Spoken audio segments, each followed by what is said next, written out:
दुनिया में बहुत सी चीजें ऐसी हैं जो सुंदर दिखती हैं और सुंदर चीजों को हर कोई या तो अपने साथ रखना चाहता है या साथ ले जाना चाहता है। लेकिन क्या ये जरूरी है कि हर सुंदर दिखने वाली चीज अच्छी ही हो? वो बुरी भी हो सकती है। पेशे से शिल्पकार गोविंद उस चमकते पत्थर को एक मनमोहक अप्सरा के रूप में तराशने लगता है। दीवार घड़ी रात के 12 बजने का इशारा दे देती है, मगर समय की परवाह न करते हुए गोविंद अपने काम को पूरा करने में लगा रहता है। करीब 1:45 बजे गोविंद उस पत्थर को खूबसूरत अप्सरा में तराश कर आराम करने चला जाता है। लेकिन कुछ काम पूरा होते ही एक नई कहानी को जन्म दे डालते हैं। यहाँ भी ऐसा ही हुआ।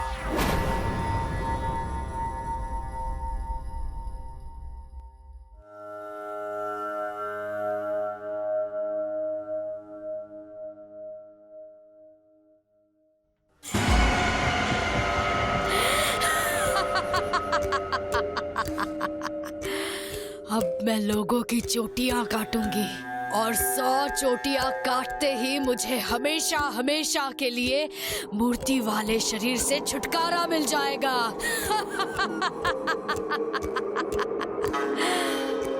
अगले दिन गोविंद अपनी बनाई मूर्तियों को बेचने बाजार जा पहुंचा, जिनमें चुड़ैल मूर्ति भी शामिल थी। मूर्ति ले लो मूर्ति, अरे एक से बढ़कर एक सुंदर सुंदर प्यारी प्यारी मूर्ति ले लो। अरे भैया, ये अप्सरा वाली मूर्ति तो बहुत ही खूबसूरत है। खूबसूरत होगी क्यों नहीं, आखिर हम जो बनाए हैं। वैसे इसकी कीमत क्या है? रामू मूर्ति वाले को पैसे दे देता है और मूर्ति लेकर वहां से चला जाता है। मूर्ति लेकर रामू अपने घर पहुंचता है, जहां रामू की पत्नी धनिया दरवाजा खोलती है और उसकी नजर मूर्ति पर पड़ती है।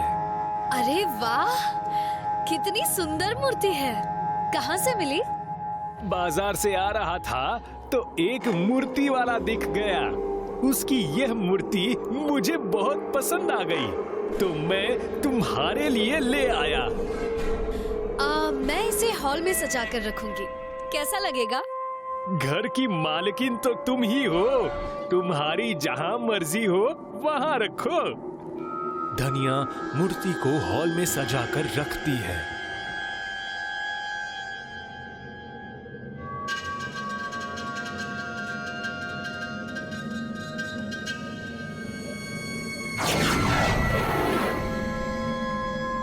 मूर्ति से भयानक चुड़ैल बनते ही चुड़ैल शिकार की तलाश में बाहर निकलकर मोहल्ले में एक ऐसे घर जा पहुंचती है जिसकी खिड़की खुली थी। अंदर झांकने पर चुड़ैल को लंबी चोटी वाली एक औरत सोती हुई दिखाई देती है, जिसे देखकर चुड़ैल मुस्कुरा उठती है।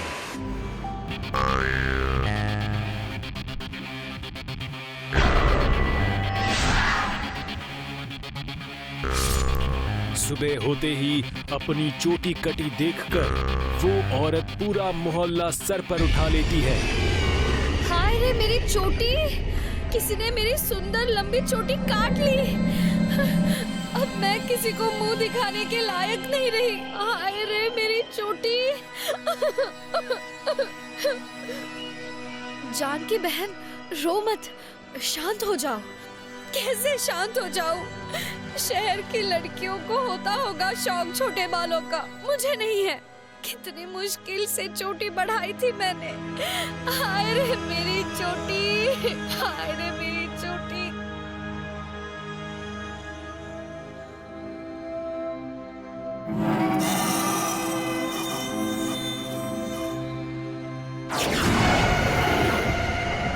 मूर्ति के चुड़ैल रूप में आते ही वो घर से बाहर जाने ही लगती है कि दूसरे कमरे से आती खर्राटों की आवाज सुनकर चुड़ैल उस कमरे में झांकती है। उसे वहां गहरी नींद में सोया हुआ रामू खर्राटे मारता हुआ दिखाई देता है और उसके बगल में सोई हुई धनिया। इसकी चोटी तो बहुत लंबी और सुंदर है। मैं इसे अभी छोटी कर देती हूँ।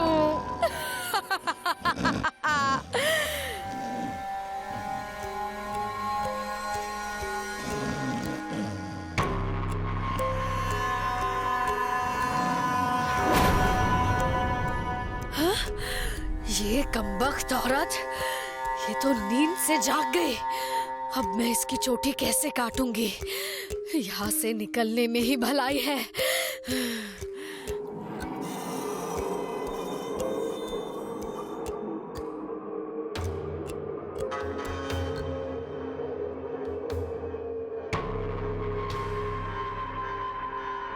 चुड़ैल मोहल्ले में शिकार की तलाश में पहुंचती है। जल्द ही उसे उसका शिकार मिल जाता है। इस औरत की चोटी भी कितनी लंबी और प्यारी है, इसे काटना तो बनता है। चुड़ैल घर के अंदर चली जाती है और दांतों से पार्वती की चोटी काट लेती है। धनिया बहन, जानकी बहन, मेरी भी चोटी किसी ने रात में काट ली। पता नहीं मेरी चोटी को किसकी बुरी नजर लगी जो कट गई। अब ससुराल वाले मुझे बिना बाल के देखेंगे तो क्या सोचेंगे? हे भगवान, मैं तो उन्हें मुंह दिखाने के लायक नहीं रही। कैसे मुंह दिखाऊंगी सबको?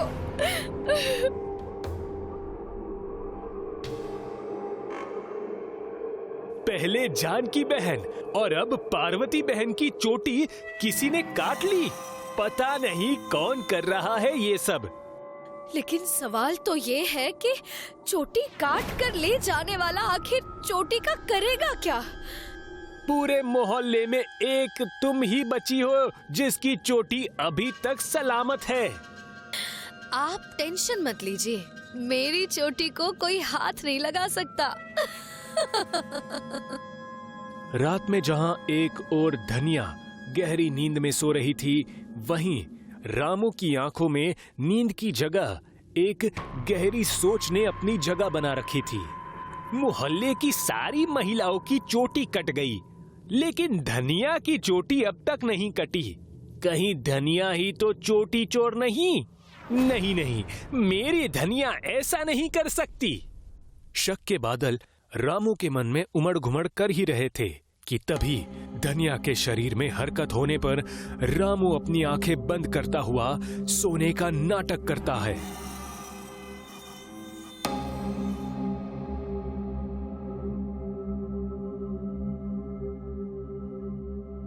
धनिया कैंची लेकर, मतलब महिलाओं की चोटी काटने वाली मेरी धनिया ही है। लेकिन ये ऐसा क्यों कर रही है? हे भगवान, ये मैं क्या देख रहा हूँ? मेरी धनिया इंसान नहीं चुड़ैल है। रामू के घर से चुड़ैल को निकलते हुए जानकी भी देख लेती है।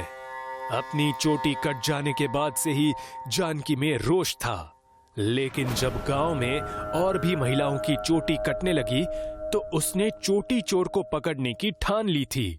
चुड़ैल के नजर आते ही उसकी मेहनत सफल होती दिखाई देने लगती है। आज मैं एक नहीं, कम से कम 10 चोटियां काट के लाऊंगी। अच्छा, तो हम सबकी चोटी काटने वाला कोई इंसान नहीं बल्कि चुड़ैल है। लेकिन ये तो धनिया के घर से आई है। ओ राम जी, इसका मतलब धनिया बहन चुड़ैल है। तभी कहूँ मोहल्ले की सारी महिलाओं की चोटी कट गई, पर इस धनिया की चोटी क्यों नहीं कटी अभी तक? अगले दिन रामू काम खत्म कर शाम को घर लौट रहा होता है कि तभी रास्ते में हैरान परेशान जानकी उसे मिलती है और रात वाली बात रामू को बताती है। धनिया चुड़ैल है ये मुझे भी पता चला है जानकी बहन, लेकिन आप चिंता मत कीजिए, मैं शमशान वाले बाबा से ये माला ले आया हूँ। इसे पहनते ही धनिया एकदम ठीक हो जाएगी। रामू की बात सुनकर जानकी की चिंता कम हो जाती है और वो अपने घर चली जाती है। जल्द ही सूरज देवता अस्त हो जाते हैं और चारों ओर रात का अंधेरा गिर जाता है। धनिया और रामू अपने घर में सो रहे होते हैं, मगर आधी रात होते ही रामू उठ खड़ा होता है और तकिए के नीचे रखी माला निकालकर धीरे से उसे धनिया के गले में डाल देता है। हे शमशान के बाबा, अब आप ही रक्षा करें।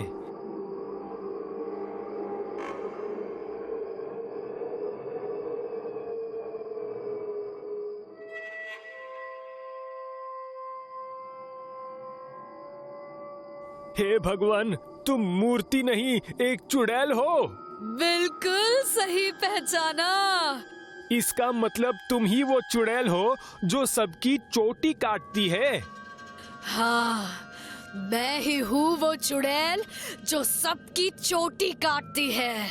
लेकिन अब तुम मेरी सच्चाई जान गए हो, तो इसलिए मैं तुम्हारी गर्दन काटूंगी।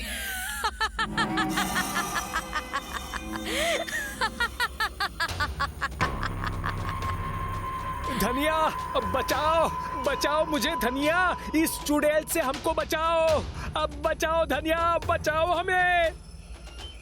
धनिया धनिया बचाओ मुझे, ये चुड़ैल मार डालेगी मुझे। बचाओ।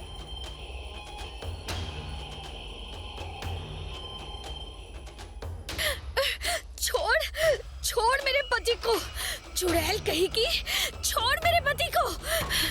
तेरी हिम्मत कैसे हुई मेरे पति को मारने की? छोड़ उन्हें।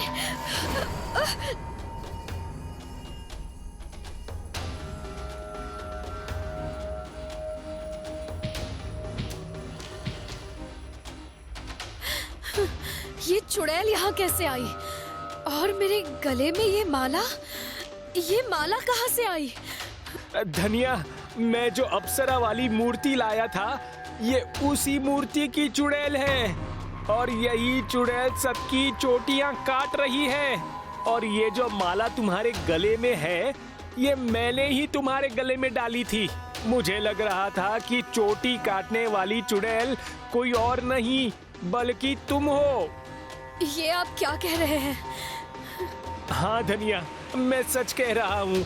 कल रात मैंने तुम्हें कैंची लेकर कमरे से जाते हुए देखा था, तो मुझे लगा कि चोटी काटने वाली चुड़ैल चोर तुम ही हो।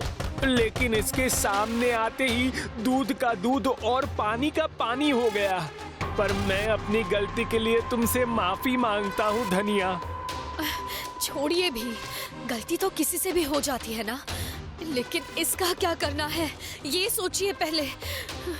चुड़ैल लगातार दरवाजा पीटे जा रही थी।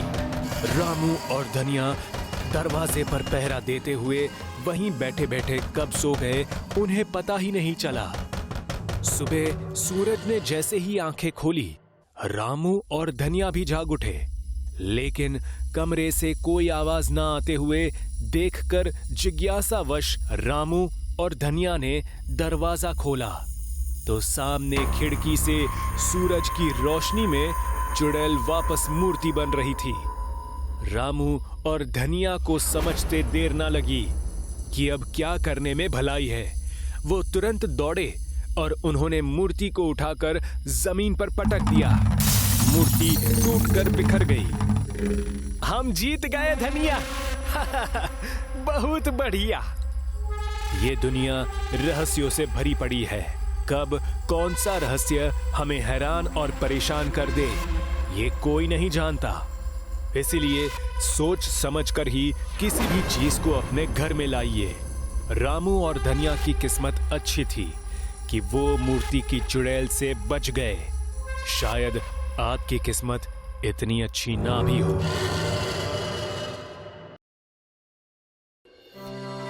अक्सर देखा गया है, लोगों को डराने के लिए कहीं सुनी बातों को बताकर डराया जाता है। सुनने वाला भी हकीकत जाने बगैर खौफ के साए में डर डर कर जीता रहता है। लेकिन ये जरूरी नहीं कि कहीं सुनी बातें हमेशा सच होती हैं। वो बातें झूठ भी हो सकती है।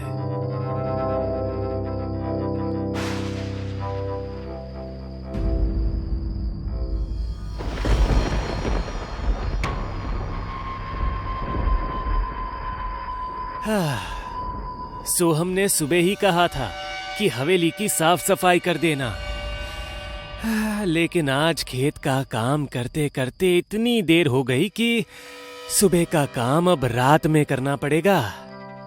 विनोद बाबू, आज तो पूरी नींद हराम समझो।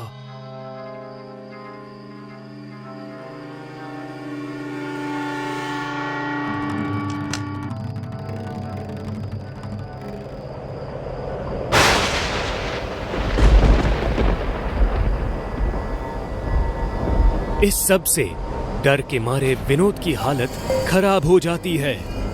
बावजूद इसके विनोद हिम्मत दिखाते हुए आगे बढ़ता है कि तभी उसके चेहरे के ठीक सामने ऊपर से एक डरावनी चुड़ैल की शक्ल आ जाती है, जो चमगादड़ की तरह उसके सामने झूलने लगती है। उसे देख विनोद की घी बंध जाती है। दोनों एक दूसरे को देख रहे होते हैं कि तभी चुड़ैल उस पर हमला कर देती है और उसकी गर्दन को पकड़कर उसे ऊपर खींचने लगती है। छोड़ दे चुड़ैल, हमको छोड़ दे। नहीं छोड़ूंगी। तू हवेली में क्यों आया? नहीं आना चाहिए तुझे। गलती हो गई मेरी माँ, दोबारा कभी इस हवेली में नहीं आएंगे। छोड़ दे हमें। अरे छोड़ दे चुड़ैल, छोड़ दे।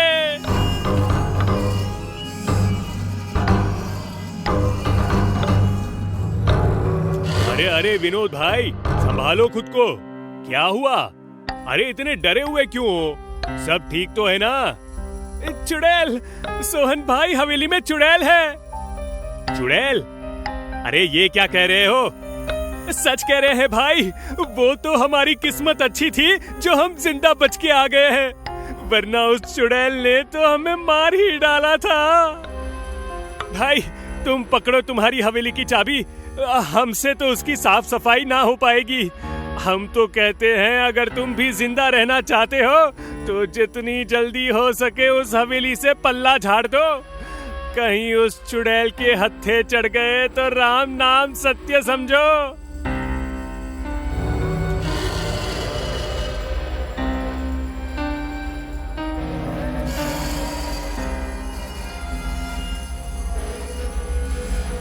राम, सड़क पर गाड़ी चलाने के बजाय ये उबड़-खबड़ जगह पर क्यों चला रहे हो?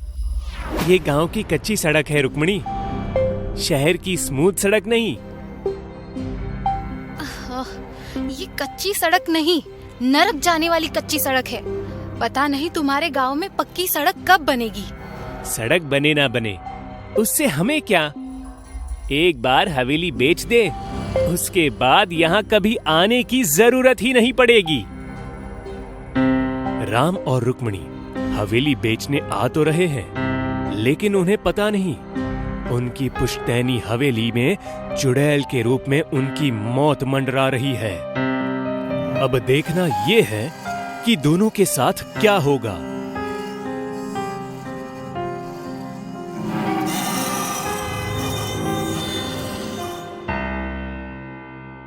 प्रणाम मालिक मालकिन, आप लोग अंदर चलिए, हम सामान लेकर आते हैं। सोहम, हवेली की साफ सफाई हो गई है ना? नहीं मालिक, सफाई तो नहीं हो पाई। व्हाट? तुम्हें बताया था ना कि 3 दिन में हवेली खरीदने के लिए लोग आ रहे हैं। अगर साफ सफाई नहीं हुई होगी तो बेचने में मुश्किल हो सकती है। हवेली बेचने की मुश्किल बहुत बड़ी हो चुकी है मालिक। मतलब कहना क्या चाहता है तू? मालिक, इतने लंबे समय से हवेली खाली पड़ी थी तो किसी चुड़ैल ने उस पर कब्जा कर लिया है, और वो चुड़ैल बहुत ही खतरनाक है। चाहो तो आप पूरे गांव से पूछ सकते हो। गांव की छोड़, तू बता, तूने वो चुड़ैल देखी अपनी आंखों से? नहीं मालिक, देखी तो नहीं, मगर जब तूने चुड़ैल देखी ही नहीं तो सुनी सुनाई बातों पर विश्वास क्यों कर रहा है? लोगों का क्या है? वो तो दूसरों की जेब में 2 पैसे जाते देखकर जलन के मारे सूखने लगते हैं। ऐसे ही किसी गांव के आदमी ने ये अफवाह उड़ाई होगी, और ये भूत प्रेत चुड़ैल जैसी कोई चीज नहीं होती। तुम अभी हवेली जाओ और अच्छे से साफ सफाई करके आओ। जाओ। जी मालिक। चुड़ैल ना होने की बात पर सोहन हामी तो भर देता है, लेकिन उसके चेहरे के हाव भाव से साफ पता चलता है कि उसे पूरा यकीन है कि हवेली में चुड़ैल है।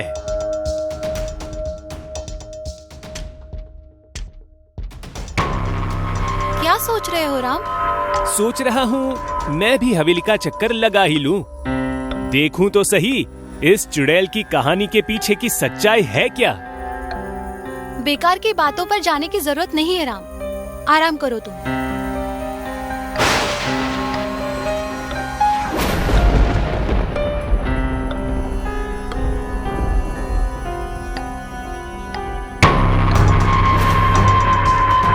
छोड़ चुड़ैल, छोड़ मुझे, छोड़ दे। चुड़ैल, चुड़ैल, बचाओ, चुड़ैल, चुड़ैल। सोहन, सोहन रुको। क्या हुआ सोहन? चुड़ैल, मालिक अंदर चुड़ैल है, भागिए यहाँ से जल्दी। कोई नहीं भागेगा यहाँ से सोहन, संभालो खुद को। अभी संभालने का नहीं, भागने का समय है मालिक। वो मार डालेगी हमें। हम सच कह रहे हैं मालिक, अब तो हमने अपनी आंखों से देख भी लिया है उस चुड़ैल को। बहुत खतरनाक है वो। देखिए मेरी गर्दन पर उसके नाखूनों के निशान हैं। देखिए। राम, उधर देखो। कहाँ?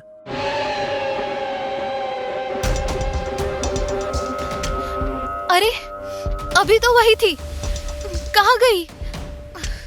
राम, मुझे लगता है हमें अभी यहाँ से चलना चाहिए। कल दिन में सोचते हैं हमें क्या करना है।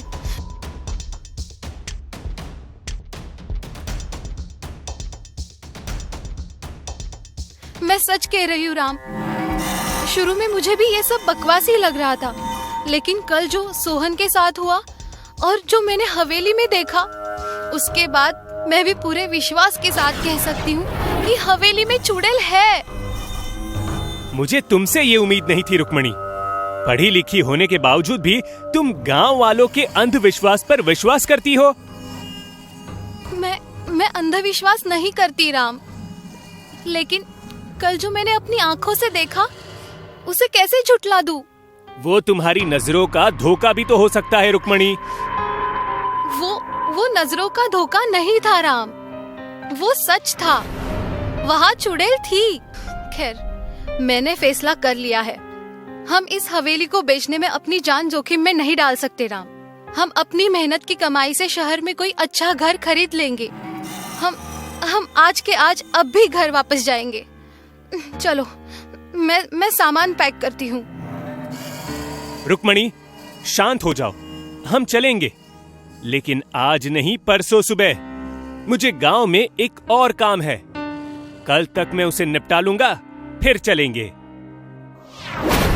राम ने रुक्मणी को काम का बहाना देकर रोक तो लिया, लेकिन उसका मन अभी भी मानने को तैयार नहीं था कि हवेली में कोई चुड़ैल है। इसलिए सच्चाई की तह तक जाने के लिए वो उठा और टॉर्च लेकर कमरे से बाहर निकल गया।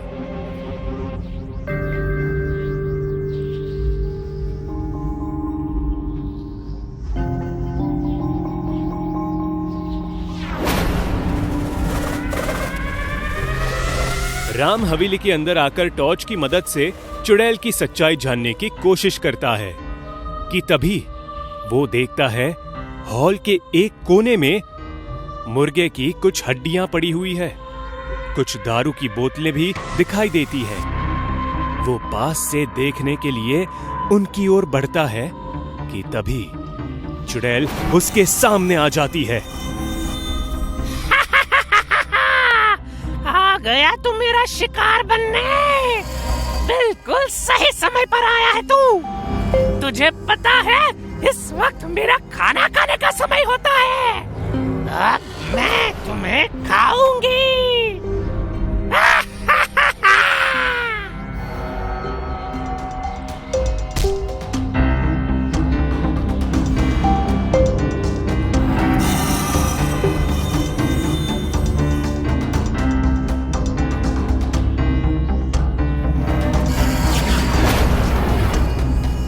मुझे माफ कर दो भैया, माफ कर दो मुझे। श्याम तू?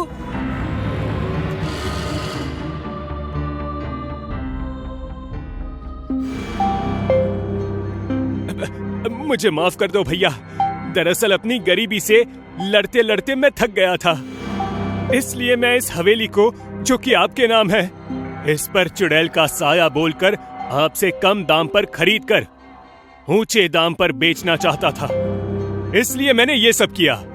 मुझसे गलती हो गई भैया, मुझे माफ कर दो प्लीज। हम इंसान गलतियां करने और उनसे सीख लेने के लिए ही बने हैं श्याम। तुम्हें अपनी गलती का एहसास हो गया है, इससे अच्छी बात और क्या हो सकती है। मैं चचेरा ही सही, पर हूं तो तुम्हारा बड़ा भाई, जो तुम्हारी परिस्थिति को नजरअंदाज नहीं कर सकता। इसलिए मैं तुमसे वादा करता हूं, हवेली बेचकर जो भी पैसा मिलेगा उसमें से आधा तुम्हारा होगा। भैया, कही सुनी बातों पर इंसान को विश्वास करने से पहले एक बार सच्चाई जानने के लिए खुद से भी कोशिश जरूर करनी चाहिए, जैसे राम ने की। उसकी एक कोशिश की वजह से आज दोनों भाइयों में लालच और स्वार्थ की जो दूरी थी वो भी खत्म हो गई। इसलिए मुश्किलों और डर को हल करने की पहल कीजिए, उनसे दूर मत भागिए। अगर आपके पास भी ऐसे ही कोई सच्ची कहानी है तो आप हमारे कमेंट बॉक्स में उसे हमारे साथ साझा कर सकते हैं। अगर आपका अनुभव हमें अच्छा लगा तो हम पूरी कोशिश करेंगे उस कहानी को एक रूप में बदलने के लिए। जाने से पहले एक रिक्वेस्ट, चैनल को लाइक, सब्सक्राइब करना ना भूलिएगा और प्लीज नोटिफिकेशन बेल को भी दबा दीजिए, जिससे हमारे सभी वीडियोस आपको समय पर मिल सके। शहर से दूर हरे भरे जंगलों और ऊंची ऊंची पहाड़ियों से घिरा एक छोटा सा गांव है रामपुर, जहां गांव का मुखिया राम सिंह अपने 2 बेटों जय और विजय के साथ हंसी खुशी रहता है। लेकिन राम सिंह को अचानक बीमारियों ने घेर लिया। भाई विजय, पिताजी की तबीयत कुछ ज्यादा ही खराब होती जा रही है। तुम जल्दी से जाओ और डॉक्टरनी जी को बुला लाओ। मैं पिताजी के साथ ही रहता हूँ। ठीक है जय, मैं यूं गया और यूं आया।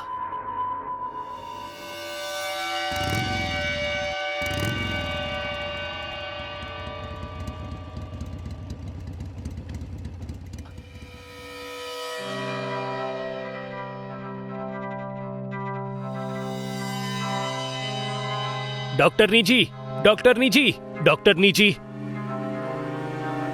अरे अरे अरे विजय, थोड़ा सांस तो ले लो। क्या हुआ? पिताजी की तबीयत बहुत खराब है। डॉक्टरनी जी, अब जल्दी चलिए मेरे साथ, कहीं देर ना हो जाए। ओह गॉड, ऐसी बात है। बहुत समय पर आए हो तुम। थोड़ा भी लेट हो जाता ना तो मैं दूसरे गांव जा चुकी होती। अब चलो जल्दी।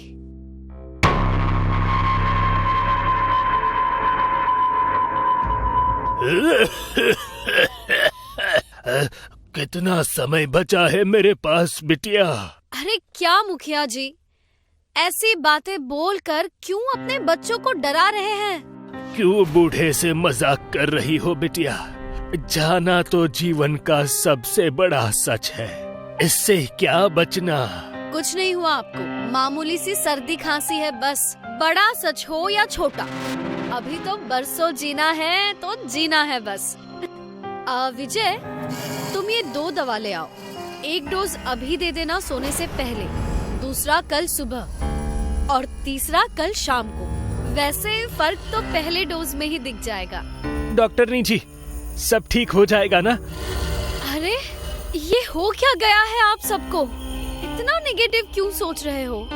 भाई सच में इन्हें मामूली सर्दी खांसी है। विश्वास करो भाई, सब ठीक है। अब और कोई बात नहीं होगी। मैं चलती हूँ।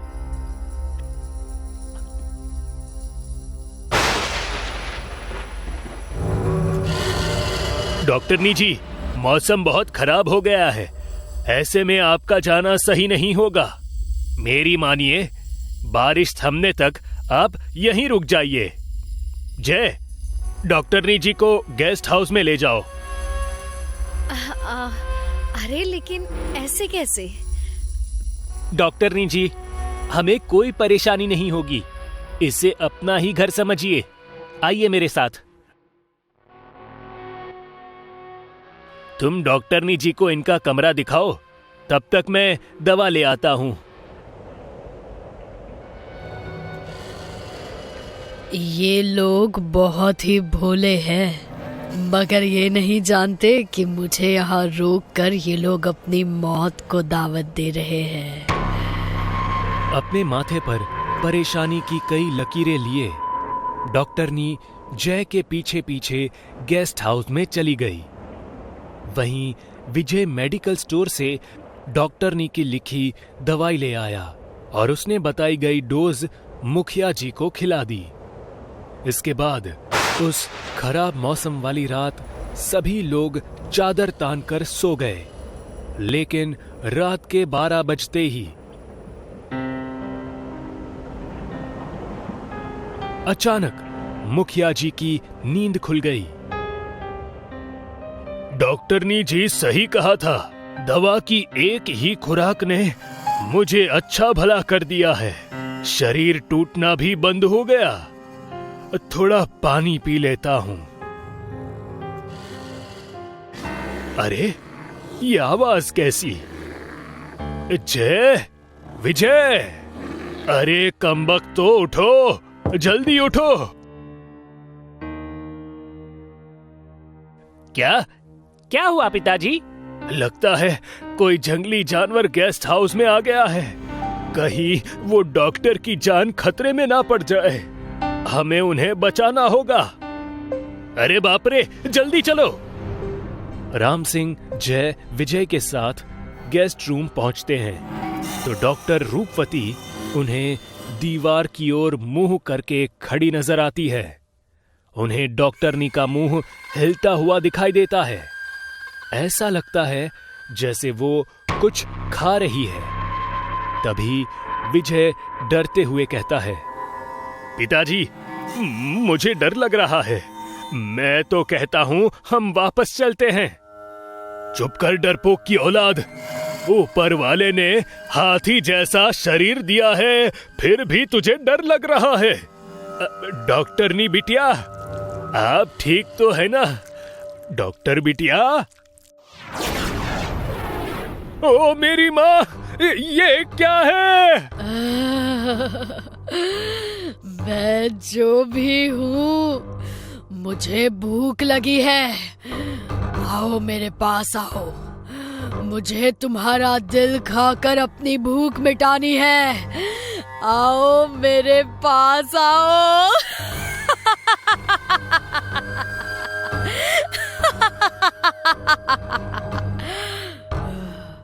अरे लंपटो, देख क्या रहे हो? बाहर निकलो, दरवाजा बंद करो, वरना ये मार डालेगी हमें। हाँ, चलो।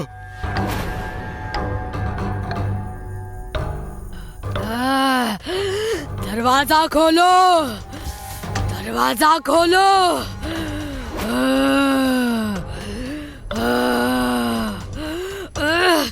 दरवाजा खोलो। अरे कमबख्तो, ये डॉक्टर की जगह किसे ले आए तुम घर में? पिताजी, मैंने तो जान बचाने वाली डॉक्टर को ही बुलाया था, पर मुझे क्या पता था कि ये जान लेने वाली चुड़ैल निकलेगी। पिताजी, मुझे अब सचमुच में डर लग रहा है। अब हम क्या करेंगे? जो भी हो, हमें हिम्मत से काम लेना होगा बेटा। पिताजी, डॉक्टर मैडम के साथ कोई तगड़ा ही कांड हुआ पड़ा है। मैं तांत्रिक बाबा को बुलाकर लाता हूँ। तब तक आप लोग इस चुड़ैल को बाहर निकलने मत दीजिएगा। अपनी बात बोलकर जय तुरंत तांत्रिक बाबा को बुलाने के लिए चला गया। उसके जाते ही गेस्ट रूम का दरवाजा चुड़ैल को ज्यादा देर तक रोक नहीं पाया।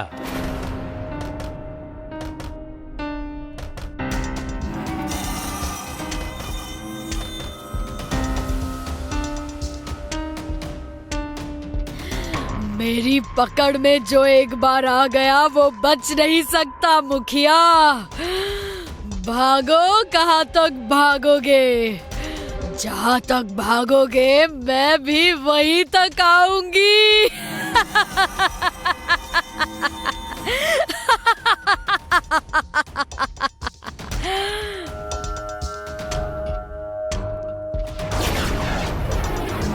कहाँ जाओगे बच के? अब मैं तुम दोनों को मार कर तुम दोनों का दिल खा जाऊंगी।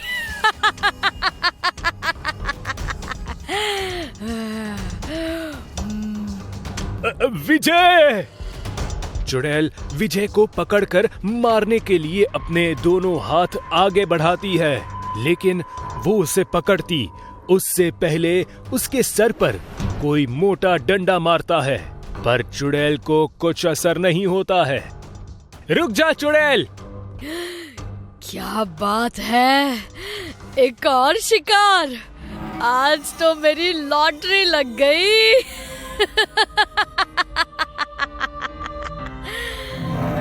मेरे भाई से दूर हट जा चुड़ैल, तेरा अंत आ चुका है।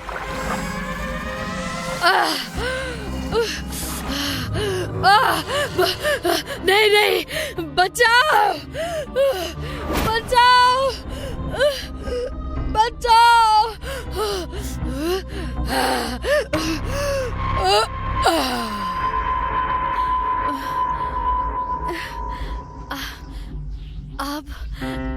आप सभी का बहुत बहुत धन्यवाद, जो मुझसे डरने के बजाय आपने मुझसे लड़कर मेरे अंदर की चुड़ैल को हरा दिया। लेकिन डॉक्टरनी बिटिया, तुम चुड़ैल बनी कैसे? आज से 10 दिन पहले शाम को मैं कार से अपने घर लौट रही थी, तभी एक बरगद के पेड़ के नीचे मेरी कार खराब हो गई और उसी पेड़ पर एक चुड़ैल रहती थी। उसने मुझे अपने वश में कर लिया। तब से रोज रात 12 बजे ही मैं चुड़ैल बनकर लोगों का दिल खा रही थी। लेकिन भगवान का लाख लाख शुक्र है जो आप लोगों ने मुझे चुड़ैल से मुक्ति दिला दी। आप सबका बहुत बहुत धन्यवाद। और इस तरह एक चुड़ैल के हाथों से डॉक्टर बच गई और उसके साथ साथ ही मुखिया और उसके बेटे भी मरने से बच गए।